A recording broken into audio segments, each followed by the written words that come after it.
আগামীতে কতদিন বাঁচবো জানি না, কিন্তু যতদিন বাঁচবো বাঘের গর্জন দিয়ে বাঁচবো। অন্যায়ের সাথে কোনো আপোষ নয়, চুক্তি হবে না, চুক্তি হবে না।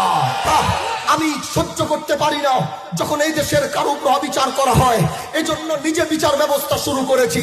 আপনারা শুনেছেন, আমি যখন শুনেছি একজন ভ্যান চালক বিচার চাইতে গেলে তার 10,000 টাকা দেওয়া লাগে, আমি আপনাকে বলি, যে সারাদিন ভ্যান চালায়, যার নুন আনতে গেলে পান্তা ফুরায়, সে নিজের বাবার পৈতৃক সম্পত্তি পেতে গেলে যখন বিচার বসায়, আমার দেশের সালিশেরা টাকা ছাড়া কোনো বিচার করে না, তখন এই ভ্যান চালক কিভাবে 20,000 টাকা দিয়ে বিচার পাবে?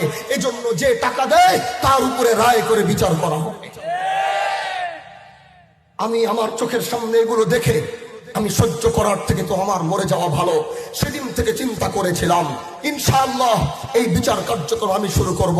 আল্লাহ পাক এমন ভাবে এই বিচার কার্যক্রম শুরু করার তৌফিক দিয়েছে, আলহামদুলিল্লাহ। আপনাদের এই ভাই হামজালা শিবচরের যেই প্রান্তেই কোনো বিচারে যখন বসে, সেই বিচারে এই শিবচরের কোনো বাপের বেটার জন্ম হয় নাই যে সেই বিচারে বেশি সে টাকা পাবে। আমি সেটা পূর্ণাঙ্গ করেছি।